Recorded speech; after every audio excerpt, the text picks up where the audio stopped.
Oi, gente, tudo bem? Tô aqui olhando para ver se vai gravar. Faz muito tempo que a gente não grava aula, né? Eu, por exemplo, não gravo aula desde 2021. Então, a gente tem que lembrar como que é o processo. E ainda bem, né, que nós não estamos gravando aula, porque significa que a gente está conseguindo sair de casa, conseguindo se ver. Então, bora trabalhar? Vamos falar de um texto aí para nós, um texto novo da UEL, que é um livro mais curto, mais simples e que, por opção, fica melhor se a gente ver por vídeo? Bora trabalhar então. Gente, eu vou compartilhar com vocês a minha tela e nós vamos estudar hoje o texto do Moacir Ciliar, tá? Que é Histórias que os jornais não contam. Então, vou abrir aqui para vocês, certo? Ele está até aqui colocado para vocês já um dos slides, mas eu vou do começo com vocês para que todo mundo tenha acesso a tudo, né? Então, vamos voltar lá, que é interessante a gente começar do começo, certo? Então, temos aqui, gente, o Moacir Ciliar com o livro Histórias que os Jornais Não Contam. Falando brevemente da vida dele, gente, o Moacir Ciliar nasceu em Porto Alegre em 1937, mas os pais dele eram imigrantes russos que vieram para o Brasil no início do século, em 1904. E como ele era de origem judaica, ele usou esse judaísmo dele dentro da literatura, um dos primeiros escritores a fazer isso. Vale lembrar, inclusive, de um livro dele muito legal, chamado A Mulher que Escreveu a Bíblia, que eu recomendo a leitura, é um livro muito divertido e tem uma abordagem diferente da própria Bíblia, né? Nesse livro eu não vou contar por que ela aprendeu a ler e escrever, numa época em que as mulheres não sabiam, elas eram majoritariamente analfabetas. A protagonista do livro aprende a ler e escrever, não posso dizer por quê, porque senão perde a graça, vocês têm que ler o livro. E ela escreve a Bíblia por um viés feminino, só que ela não pode levar o projeto dela de escrever a Bíblia pelo viés feminino a cabo, né? Ela não consegue terminar, e tem uma razão também por que eu não vou contar, porque senão eu estrago o final da história. Mas eu recomendo que vocês leiam, vocês vão gostar muito. É um livro bem diferente, é um livro bem divertido, tá? Ele era médico por formação, e ele trabalhou como escritor, trabalhou como médico e ainda atuou como professor nos Estados Unidos. Dentro da produção literária dele, a gente vai ter várias obras, tá? Vai ter muita coisa. Inclusive, ali no finalzinho dos slides, vocês vão ver que eu falo aí em mais ou menos uns 70 títulos. Então, é muita coisa. Dessa obra dele, interessa para nós agora, nesse aspecto, para a aula específico, as crônicas. Então, ele era um cronista, especialmente aí do Zero Hora e do Folha de São Paulo, e como cronista, ele publicou vários textinhos nos jornais, que depois foram reunidos e foram compilados para a escrita desse livro, Histórias que os Jornais Não Contam, tá? Esse é o Moacir Ciliar, infelizmente ele faleceu em 2011, mas é uma pena, né, inclusive, ele ter morrido, porque ele é um escritor fantástico, fica a dica para vocês verem mais obras dele. E aí, gente, vamos falar um pouquinho do que é o gênero crônica. Quando a gente trabalha com a crônica para a prova da UEL, especialmente, a UEL ela pode cobrar mais do que só a interpretação de texto. E pode acontecer da UEL colocar o texto inteiro para vocês, né, inteirinho na prova, na íntegra, especialmente os textos desse livro que são curtinhos, e na hora de cobrar questões relacionadas à estrutura e não necessariamente à interpretação do texto que a gente vai ter. Então, quando a gente pensa aqui no gênero crônica, a gente tem que pensar de onde veio esse gênero. O gênero crônica, ele é um subgênero que vem de um subgênero, né? Nossa Senhora, o que é isso? Nós temos 3 gêneros clássicos na literatura mundial. Todos esses gêneros eles são iguais para qualquer lugar do mundo.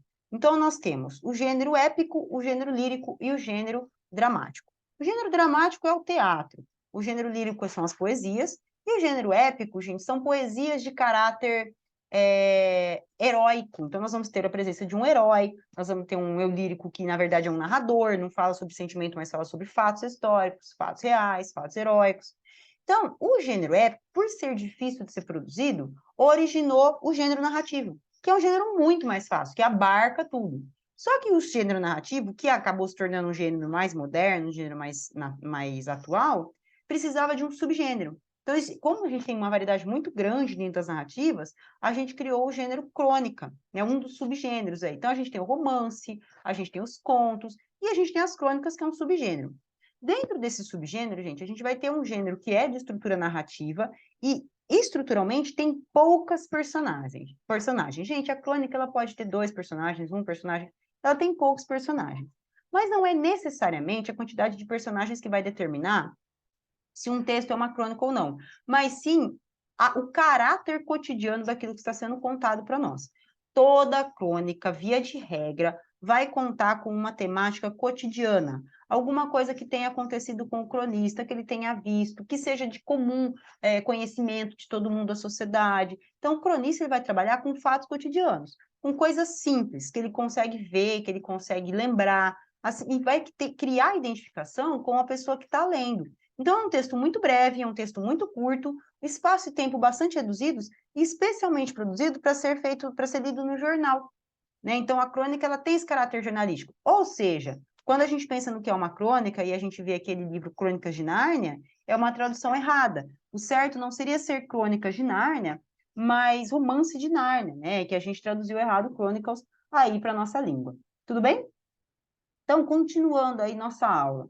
Então, essa linguagem da crônica, ela tende a ser muito coloquial, é uma linguagem mais fácil, é uma linguagem acessível. Quanto mais simples a crônica for, melhor. E a gente vai ter dois tipos. A gente tem as crônicas de caráter humorístico, que são crônicas que vão fazer a gente dar risada, né? Normalmente ligadas a algum aspecto do cotidiano que seja cômico. E nós temos as crônicas líricas. Neste caso, essas crônicas elas vão levar a gente a pensar a respeito de alguma realidade social, vão trazer certa emotividade para o leitor. Então, são as crônicas que normalmente fazem uma crítica social aí. Neste caso, essas crônicas trazem uma carga emocional bastante grande. A gente acaba se sentindo triste, ou a gente acaba sentindo pena, a gente tem alguma emoção mais forte em relação à personagem. Eu acho que dos nossos escritores brasileiros, o que mais produz crônica humorística é o Luciano Veríssimo, e talvez o mais lírico seja o Fernando Sabino. Se vocês não conhecem, também recomendo a leitura, porque eles são muito bons, tá? Continuando aí, nós temos ainda as crônicas históricas, que trabalham com fatos reais. Gente, nesse caso, as crônicas históricas são uma leitura bastante densa, a gente vai cansando um pouco de ler. Eu, particularmente, acho cansativo, mas tem aqui as pessoas que gostam. Temos as crônicas jornalísticas, que vão trabalhar com o cotidiano do jornal. Nesse caso, às vezes, a gente vai ter questões relacionadas à polícia, ao esporte, né? A gente tem aí vários escritores que são cronistas esportivos, que vão usar, por exemplo, futebol para criar crônica. E nós temos as narrativas descritivas, que vão descrever as personagens e narrar o cotidiano dessas personagens. A grande vantagem da crônica é que pode estar em primeira ou em terceira pessoa, então é realmente bastante amplo, tá? E vamos trabalhar agora direto com o nosso livro? Vamos! Então vamos direto para a obra. Gente, o Histórias que os Jornais Não Contam, ele vai ser uma seleção de 54 crônicas, que são curtas e rápidas.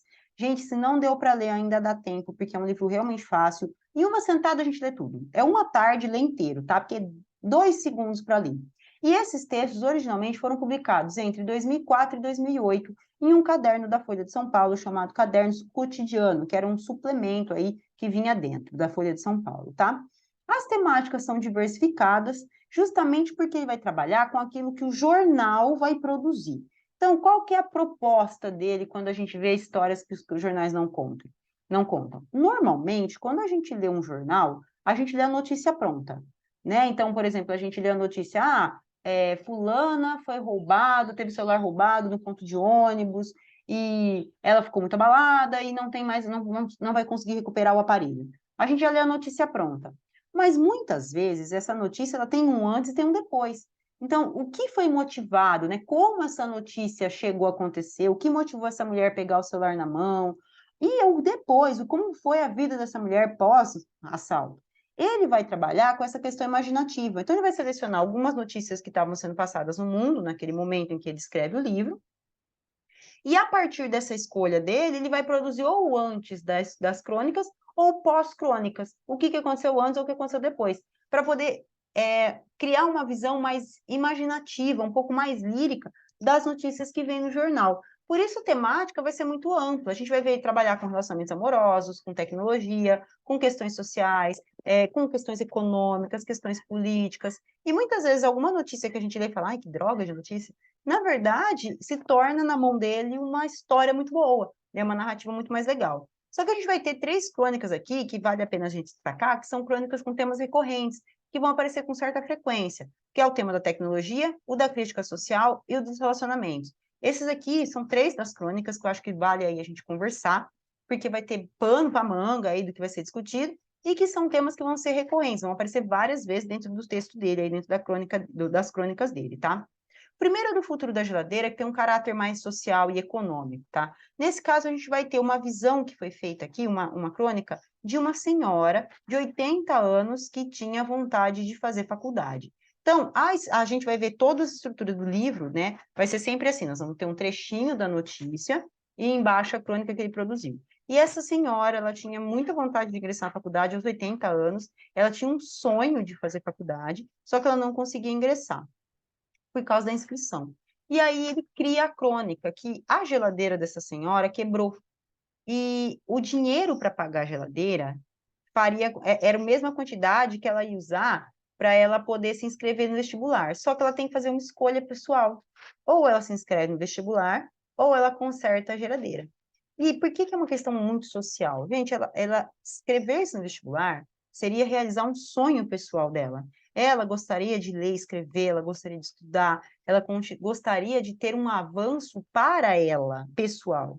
Só que não consertar a geladeira, né, comprar uma geladeira nova ou consertar uma geladeira, significa que você não vai ter o que comer, porque a comida vai estragar, né? E ela também não tem condições de comprar comida o tempo todo. Então, muito difícil, porque a gente vê ela escolher entre um sonho pessoal e uma realidade esmagadora, né? Então, tem uma questão social, tem uma questão econômica, alguns problemas relacionados a isso, tá? Então, vale a pena dar uma lidinha. Aqui nós temos alguns trechinhos. Com o curso, ela poderia tornar-se, mesmo com idade avançada, uma daquelas dinâmicas executivas cuja foto via em jornais e em revistas. Então, era o sonho, né? Ela gostaria de ter sido executiva, ela gostaria de ter sido uma pessoa importante, alguém que poderia mudar o mundo, mas, infelizmente, ela não conseguiu. E aí nós temos aqui realmente a escolha que ela tem que fazer. Era o futuro, era o curso ou a geladeira. Era apostar no futuro ou resolver os problemas do presente. Ou se inscrevia na universidade ou pagava a prestação na loja. Tinha que escolher. Dilema penoso. E ela opta, infelizmente, pela geladeira. Ela não consegue levar a cabo o sonho dela, justamente porque a gente nem sempre vive de sonho, né? Para a imensa maioria da população brasileira, a gente às vezes não consegue realizar um sonho, porque a realidade ela se abate sobre nós de uma maneira terrível, né? A gente não tem como escolher o sonho, porque a gente precisa viver. A gente tem contato com a realidade e a gente vai protelando as coisas que a gente ama ou que gostaria de fazer, em detrimento da gente sobreviver, né, em detrimento da gente gastar o nosso dinheiro com soluções mais práticas. Eu até vi essa semana, algumas semanas atrás, um influencer falando que ele sempre trabalhou na vida dele, eu não sei o nome do influencer, tá? Mas me chamou a atenção o registro que ele fez, que ele sempre trabalhou a vida inteira e que agora os vídeos dele na internet tinham feito sucesso e ele tinha recebido 10 mil reais. E ele tinha ficado impressionado, porque 10 mil reais é bastante dinheiro, gente. Não é pouco, uma quantidade pequena de dinheiro. Mas ele ficou surpreso que não durou nada. E aí ele teve uma reflexão. Ele falou assim que 10 mil reais, na verdade, é muito dinheiro se você já tem dinheiro. Mas se você é pobre, 10 mil reais é pouco dinheiro, porque muitas vezes você tem que resolver tantos problemas na sua casa que são resolvidos com dinheiro, que o dinheiro vai embora logo. E ele dá de exemplo a questão da casa dele. Ele fala, olha, gente, eu ganhei o dinheiro e a minha casa quando choveu, teve uma chuva e a laje estragou. Então, eu estava com vazamento. Então, eu gastei uma parte do dinheiro para consertar a laje da minha casa. A máquina de lavar da minha mãe quebrou. Eu não vou deixar minha mãe lavar louça sem ter acesso a uma máquina. Lavar louça não, lavar roupa na mão, sem ter acesso a uma máquina. Então, comprei uma máquina para minha mãe. Vocês estão ouvindo a obra? Acho que tem uma obra aqui perto da minha casa. Desculpa pelo barulho, gente.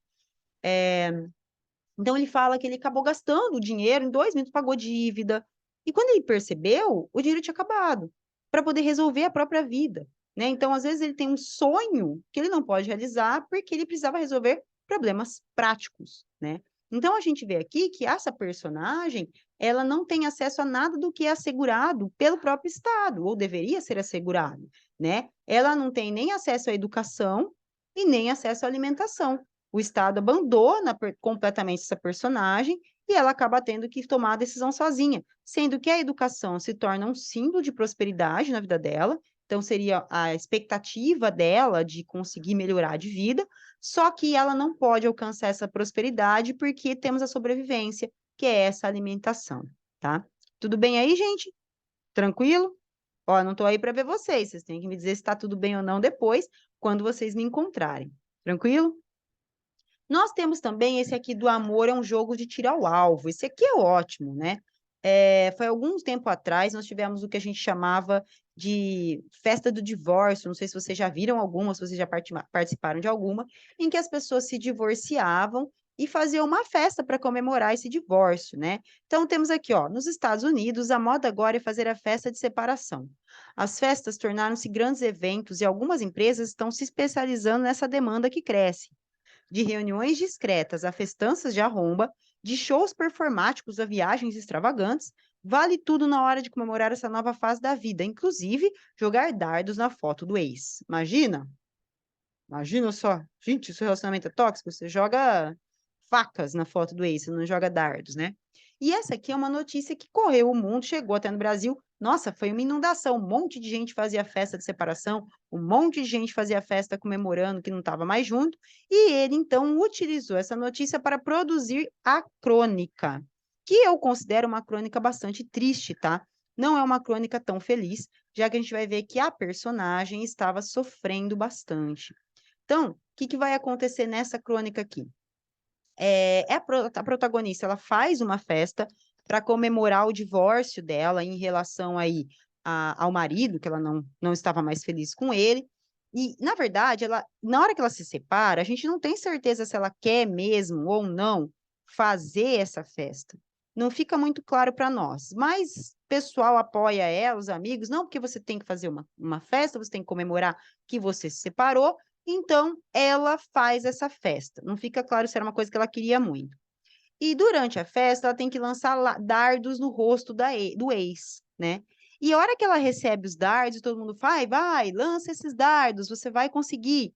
Ela não consegue e ela tem uma crise de nervos, ela não consegue lançar os dardos, tá? Então, aqui tem até um trechinho para a gente ver como que ela deveria apresentar-se ao mundo.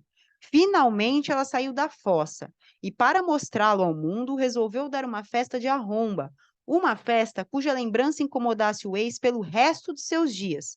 Teria que usar para isso todas as suas economias, mas certamente valeria a pena. Então é aquilo, né? O recalque, né? O despeito. Eu larguei dele, a gente teve um relacionamento sofrido, então agora eu vou fazer uma festa que vai fazer ele perceber a mulher que eu sou, que eu dei a volta por cima, que eu tô muito melhor do que eu estava quando eu estava com ele. Só que temos um problema que entra no aspecto da psicanálise, né? Essa festa ela fez porque ela queria, ou ela fez essa festa porque ela precisava mostrar para o ex que ela estava bem? Porque são aspectos completamente diferentes, né? Então a gente pode pensar, por exemplo, na questão do ela fazer essa festa porque ela estava bem, e se isso fosse real, ela conseguiria jogar os dardos no rosto do ex, ou fazer uma festa porque ela estava sendo obrigada a mostrar-se forte, mostrar-se bem, quando na verdade essa não é a realidade que ela vivencia na vida dela, né? E aí a crônica ela se aprofunda porque a gente vai trabalhar com questões pessoais.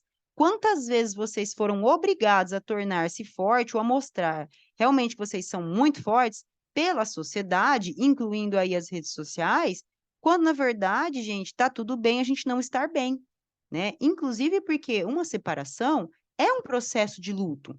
Sempre vai ser. Mesmo que você fale, ai, não, eu me separei dessa pessoa porque eu não gostava dela, a separação é um luto. E ela gera sofrimento, né? Ela gera dor, ela gera angústia. Só que existe um tempo para a cura. Então entra aqui a questão do luto, né? A gente até discutiu em uma das aulas sobre o peru de Natal, que era um texto da UEL também. O luto ele tem um tempo para acontecer e ele é natural. É preciso que haja esse luto, né, para que o indivíduo ele consiga superar as adversidades. E o que a gente vê aqui é que ela não teve esse tempo, né? A gente tem que se mostrar feliz o tempo todo, a gente tem que se mostrar bem o tempo todo. É o que a gente chama hoje, né, que a gente entra no ramo aí da felicidade tóxica. O quão tóxico é você ser feliz o tempo todo, né? Ai, gratiluz, gratidão. Isso pode sim prejudicar o indivíduo, porque ele sente que os sentimentos não são valorizados, né? Os sentimentos pessoais deles não são acolhidos. Às vezes a pessoa está sofrendo e ela precisa sofrer para passar por esse mal bocado. Então, aqui ela faz essa festa, só que ela realmente não consegue jogar os dardos. E aí a gente vê aqui, ó, o mestre de cerimônia entregou à moça 3 dardos. Ela deveria tirá-los na foto. E quando o terceiro dado ali se cravasse, ela poderia se considerar liberta daquela dolorosa ligação. Mas ela não consegue, né? Ela erra os dardos. E todo mundo faz muita pressão, ela vai ficando angustiada. Ela fica tão transtornada que ela acaba tendo essa crise de nervos e ela é vai embora. Ela vai morar no interior, na casa dos pais um tempo. Então, essa ida dela embora da sociedade, esse abandono dos amigos, da vida que ela vivia, é para realmente ela se curar, para ela vivenciar esse sofrimento sendo acolhida. Ah lá, àquela altura estava transtornada de raiva e desespero. Assim como errara na vida, estava errando com os dardos. E isso não podia acontecer, não podia. Ela tinha que acabar com aquele maldito. E se ela ainda o amasse?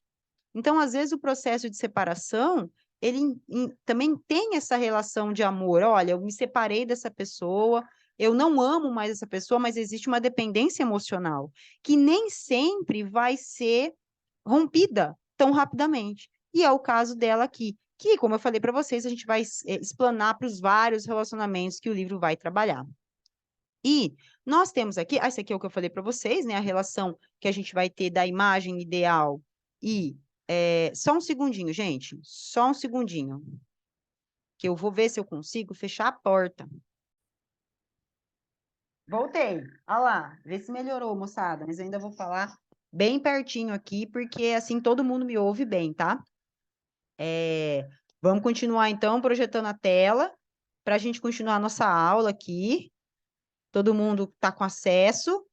Partiu. Então, aqui a gente vai ver realmente essa busca por essa imagem que eu falei para vocês, porque ninguém quer assumir sofrimento. E a gente exige que as pessoas sejam todas vencedoras, né? A gente tem ainda aí, hoje em dia, um discurso da meritocracia, que é um discurso muito utilizado, né? Eu não sei se vocês veem com bastante frequência, a pessoa, ela não consegue as coisas que ela não quer. A meritocracia, ela não vai funcionar tão facilmente assim, né? Ela funciona se as pessoas estão em pé de igualdade. Se as pessoas não estão em pé de igualdade, a meritocracia, ela pode, sim, ser muito difícil de ser atingida. Então, a gente vê que ela sofre porque ela não quer ser perdedora, não quer ser considerada um fracasso. Só que sofrer não é ser considerado um fracasso.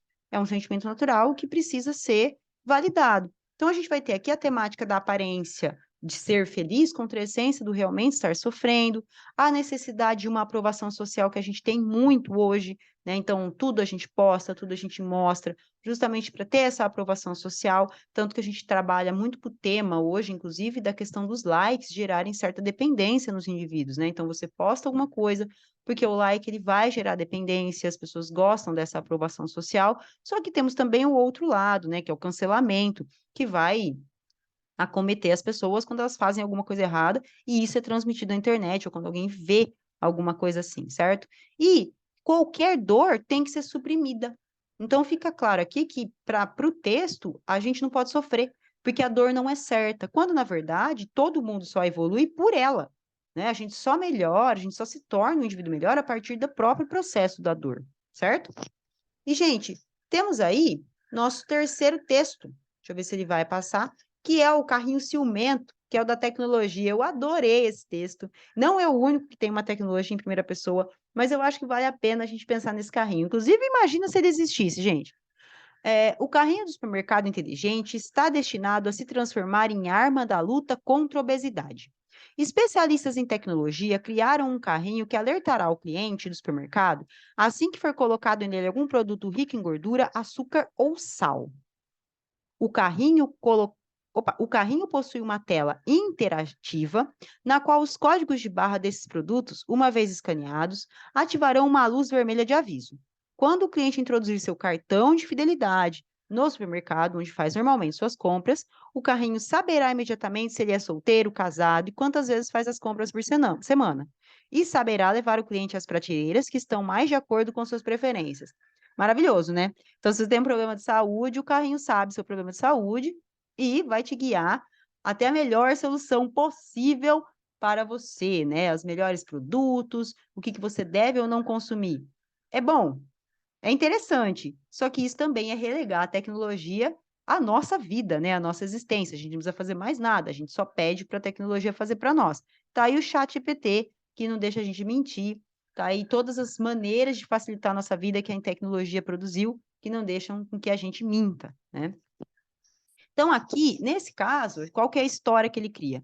O personagem da história, ele vai no supermercado, ele pega um carrinho, sempre o mesmo carrinho, e o carrinho se apaixona por ele, o carrinho gosta dele, o carrinho faz tudo por ele, né? Esse carrinho, essa inteligência artificial, ela ganha, ela se torna consciente, e se apaixona pelo homem que vai fazer compras. Até que um dia esse homem, que é solteiro, é sozinho, encontra uma mulher, começa a conversar com ela, e o carrinho tem uma crise de ciúmes, né, por conta dessa mulher, e ele fica chateado, porque ele é abandonado por esse homem para ficar com a mulher, e na hora que ele se rebela, até o homem acha estranho que o carrinho ele tenha criado essa dependência emocional que ele tem com o homem aí, tá. Então, é um tema bastante atual, porque a gente vai trabalhar realmente com o impacto da tecnologia nas nossas vidas hoje, e como essas tecnologias, elas impactam a nossa escolha. Se vocês viram, tem até um documentário que vocês podem assistir, chamado O Dilema das Redes Sociais, é uma falsa sensação de liberdade, né. A gente, na verdade, não é livre, a gente está preso ao que o algoritmo da internet nos provê. Então a gente tem a falsa sensação de que somos livres, a gente tem a falsa sensação de que nós podemos pensar sozinhos, quando na verdade a gente muitas vezes está preso dentro de uma bolha, a gente está preso dentro de um grupo que o algoritmo julga ser melhor, tá. Sem contar a questão dos dados das inteligências artificiais. Então, a gente provê a inteligência artificial com os nossos próprios dados. Quando a gente preenche um formulário online, e nem precisa ser online, tá, gente? Saiu um escândalo recente de que as farmácias brasileiras estão utilizando os nossos dados pessoais. Então, quando a gente faz um CPF na farmácia para ganhar desconto, ou quando a gente registra a receita no CPF, né? Ah, comprou um antibiótico, comprou remédio para asma. Tudo isso está sendo usado pelas indústrias farmacêuticas para produzir remédios voltados para um público específico. Então, a gente pode pensar, mas não é positivo? Depende, porque a gente tem a questão da privacidade, né? Então, além disso, a gente tem a privacidade e a gente tem uma terceirização da nossa vida. Eu não tomo mais decisões, eu permito que a inteligência artificial faça isso por mim. É o desenho do Wall-E, né? A inteligência artificial, ela vai tomar as decisões porque ela tem que tomar. Ela não é uma vilã, né? Inclusive no desenho, ela não é nem a vilã. Se a gente analisar o desenho, ela não é a vilã, ela não faz por mal, mas porque ela é um algoritmo que é feito para tomar decisões para nós. E a gente permite que essas decisões sejam tomadas, né? Então, aqui tem até um trechinho para vocês darem uma olhadinha.